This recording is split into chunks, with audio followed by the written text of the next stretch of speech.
New জার্সির বেডমিনিস্টারে অবস্থিত Donald ট্রাম্পের নিজস্ব গলফ ক্লাব, যেখানে প্রেসিডেন্ট ট্রাম্পের উপস্থিতি মানেই এক কড়া নিরাপত্তা বলয়। কারণ মার্কিন নিয়ম নীতি অনুযায়ী যখনই কোনো উচ্চ স্তরের সরকারি কর্মকর্তা কোনো নির্দিষ্ট এলাকায় অবস্থান করেন, তখন সেখানকার আকাশসীমায় কঠোর নিষেধাজ্ঞা জারি করা হয়। শনিবার দুপুরে একটি বেসরকারি বিমান অপ্রত্যাশিতভাবে সেই সংরক্ষিত আকাশসীমায় ঢুকে পড়ে। এমনকি সেদিন 5 বারের মতো এমন অনুপ্রবেশের মতো ঘটনা ঘটে। আকাশসীমা লঙ্ঘনের খবর শোনা মাত্র North American aerospace defence command NORAD নড়ে চড়ে বসল।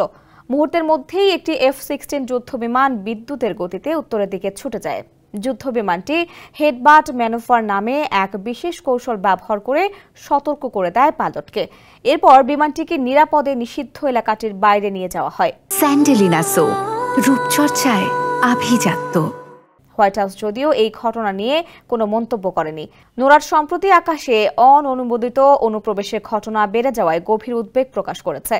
তাই সাধারণ বিমান চালকদের জন্য তারা একটি জরুরি সতর্কবার্তা জারি করে বলেছে, এই নির্দেশনা মেনে চললে অনাকাঙ্ক্ষিত ঘটনা এড়ানো সম্ভব হবে এবং আকাশপথে নিরাপত্তা বজায় থাকবে।